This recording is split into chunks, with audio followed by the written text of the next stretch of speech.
Your house is messy, your back hurts from trying to clean it, and every time you look at the mess, you feel like just sitting down instead. What if you discovered that the laziest cleaning approach actually works better than traditional methods? Stay with Marcus for the next few minutes, and you'll learn why doing less might be the secret to a cleaner home. Don't go anywhere. This will change everything. Before we get started, hit that subscribe button and turn on notifications. We're dropping cleaning hacks every week that'll make your life easier. Drop a comment below telling us what's your biggest cleaning struggle. And please share this with someone who needs it. Let's jump in. Welcome back to Seniors Cleaning Hacks. This is Marcus, and today we're exploring something that sounds completely backward. Traditional cleaning guides tell you to have a plan. They tell you to organize everything first. They tell you to work systematically from one room to the next. But what if that approach is actually stopping you from getting clean? The reality is that millions of people struggle with maintaining their homes. Some lack the physical ability. Others don't have time. Many people don't know where to begin. But here's what we've discovered. The biggest problem isn't know-how, it's motivation. Getting started is the hardest part. That's exactly why we're covering something remarkable today. Regular people from around the internet shared their bizarre, unconventional, and honestly kind of silly cleaning approaches, and they swear these methods work. In fact, these techniques are so effective that experts now recommend them to people who struggle with task paralysis and motivation challenges. Method number 1. The moving ant system. Let's start with something that sounds absolutely strange, the moving ant system. Picture a colony of ants working together. Each ant grabs something, each ant carries it to the right spot. No overthinking, no planning, just constant movement and purpose. This method works exactly like that. Here's how it functions. You stand up, you spot something out of place, you pick it up, you walk to where it belongs, you put it down. That's it. You're done with step 1. Now you find the next item. You don't look at everything else that needs cleaning. You don't make a master plan. You simply grab the nearest misplaced object and return it to its proper location. If you're uncertain where something belongs, you place it with similar items. You keep moving. You keep repeating. The genius of this system appears when you stop. You can literally stop any time and you've already accomplished something real. Your space is genuinely better than when you started. No big completion needed, no perfect finish required. Why does this work so well? Because your brain doesn't need to make decisions. There's no strategic thinking happening. You're not getting stuck in that mental loop where you see too much and freeze up. Instead, your body is moving, you're being productive, your hands are busy. Thousands of people online discovered they were already doing this without knowing it. They thought they were just being disorganized. In reality, they were using an incredibly effective technique. Method number 2. The wandering jellyfish approach. Now we're moving to something called the wandering jellyfish approach. This method involves purposefully walking through your home without any real destination. You're not targeting specific rooms. You're not following a checklist. You're floating through your space like a jellyfish drifting through water, moving aimlessly but still covering ground. As you wander from room to room, you pick up things, you tidy as you go, you reorganize as things catch your eye. It's completely unstructured. It's not efficient by traditional standards, but here's the thing, it works. The beauty is that your mind isn't overwhelmed with planning. You're not standing in the middle of a disaster wondering where to start. You're simply moving through your environment and gently improving whatever you notice. Small adjustments throughout the house add up to a noticeably cleaner space. This resonates especially with people whose brains struggle with executive function. When you remove the pressure to be systematic or organized, cleaning becomes easier. It becomes almost meditative. You're just walking and tidying. That's the entire job description. Method number 3. Entropy reduction walking. Similar to the jellyfish approach is something called entropy reduction walking. Entropy is just a fancy word for disorder or chaos. This method is about gradually reducing that disorder as you move through your home. Here's the principle. You never walk from room to room with empty hands. You're always carrying something toward its proper location. Your hands are full, your purpose is clear, but you're not following strict rules about what to carry or where to go. You grab a water cup that shouldn't be in the living room. You carry it to the kitchen. While walking through the hallway, you notice a blanket that belongs upstairs. You pick that up too. Now you're carrying two items. You drop the cup in the kitchen, then continue upstairs with the blanket. This creates a chain of purpose. You're making multiple improvements in one trip. You're reducing wasted movement. You're creating momentum that builds throughout your cleaning session. Method number 4, the chained task connection. Let's expand on that concept with the chained task connection method. This approach recognizes that small tasks connect to other small tasks. You don't do them in isolation, you link them together. For example, you grab nail clippers that belong in the bathroom, but while you're putting those away, you notice the trash needs emptying, so you empty the trash. While carrying the trash out, you spot a phone charger that should be in the bedroom. You grab that. Now you're moving toward the bedroom anyway, so you drop off the charger. What you've accomplished is brilliant. You've done 3 tasks, but instead of making 3 separate trips, you've combined your movements. You've eliminated wasted walking. You've created efficiency without actually planning it out. People who naturally do this report that their cleaning sessions feel shorter. They feel more productive. They make progress faster, all because they're connecting related actions together. The key insight: your brain doesn't need to plan this in advance. Simply notice connections as they appear. If you're already going somewhere, grab things that need to go there. If you're doing something, notice what naturally flows next. Method number 5, the kindred piles strategy. Now we're introducing something called the kindred piles strategy. This method completely abandons the idea of perfectly organizing everything immediately. Instead, you create temporary piles of similar items. Here's how it works. You grab items throughout your home and group them by category. All tools go into one pile. All office supplies gather in another pile. Books stack together. Electronic cables and power adapters collect in their own spot. You don't worry about which specific drawer the hammer goes into. You don't stress about the perfect location for each pen. You simply create piles of related things. Then, and this is important, you're done for now. Later, when you have more energy or better focus, you can organize those piles properly. But right now, you've accomplished the massive task of grouping things by type. Why is this powerful? Because your brain can handle all the tools as one category. It can't handle this wrench, that socket, these screwdrivers, that drill bit. The specifics become paralyzing. But general categories? Your brain processes those quickly. Even if you never get around to perfect organization, you still have items grouped logically. It's better than scattered chaos. It's a genuine improvement that requires minimal decision-making.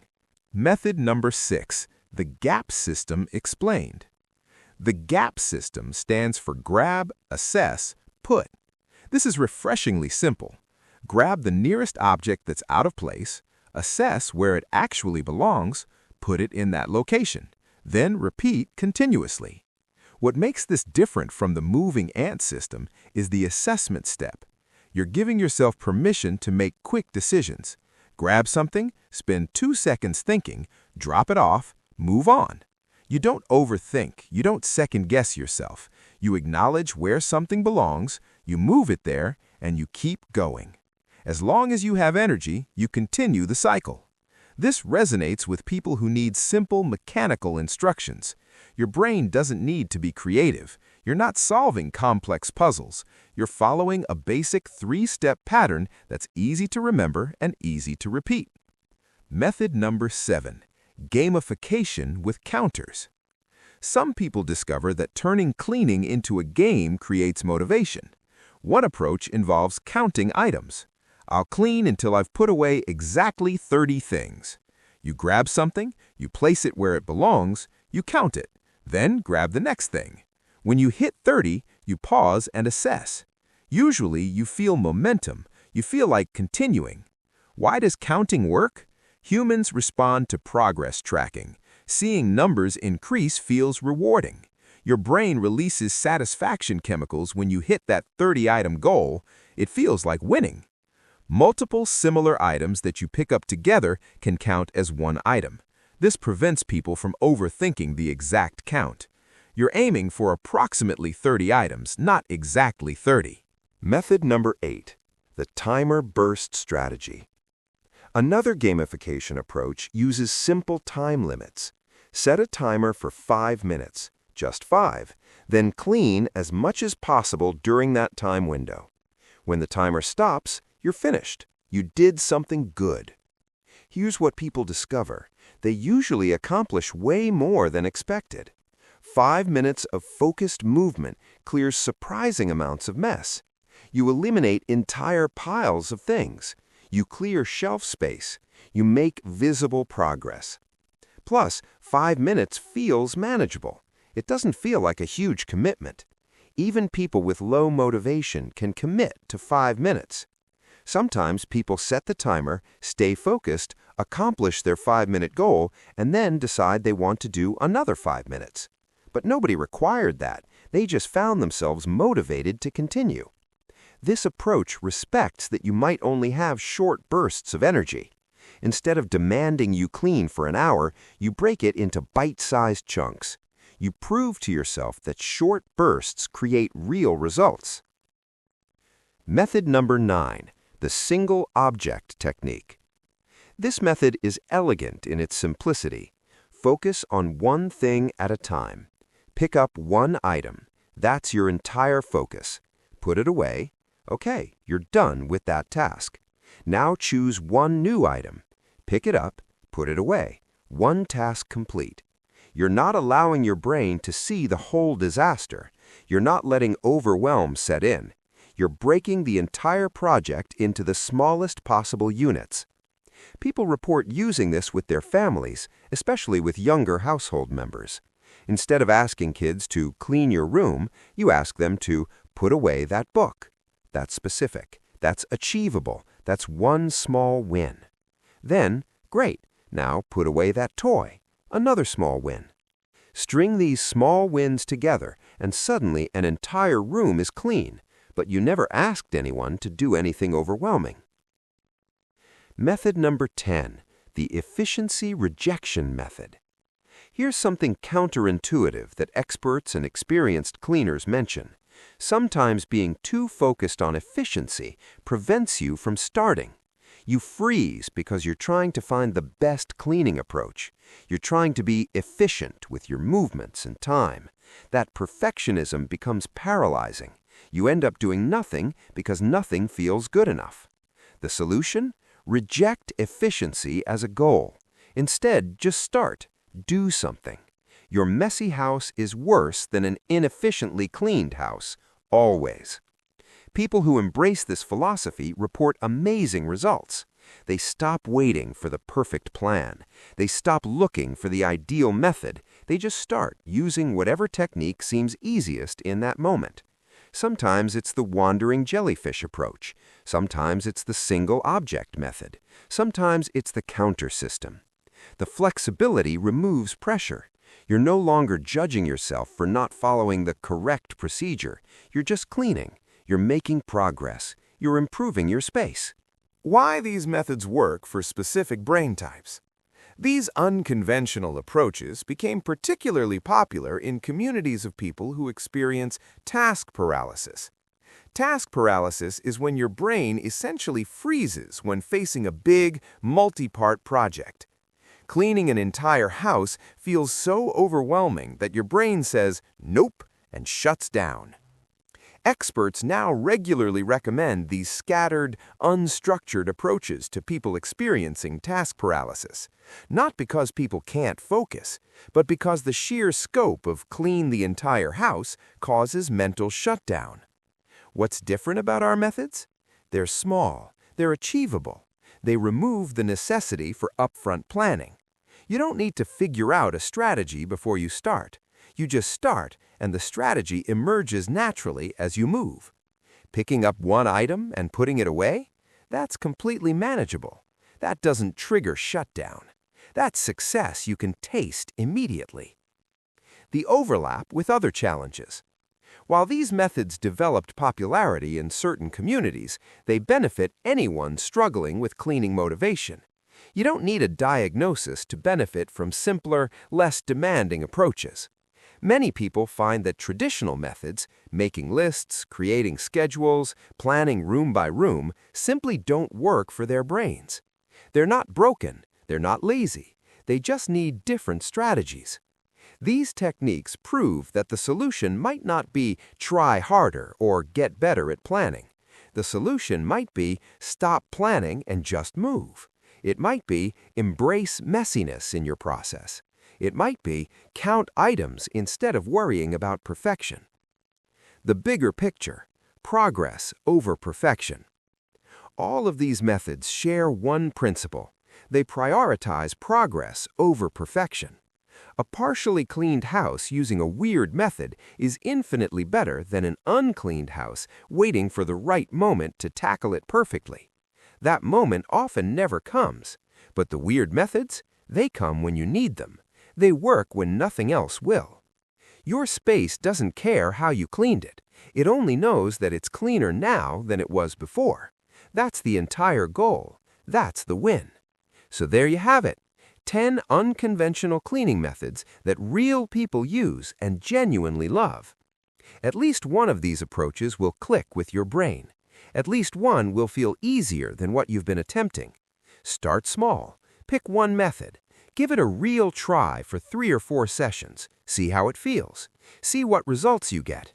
Then please come back and tell us in the comments which method worked for you.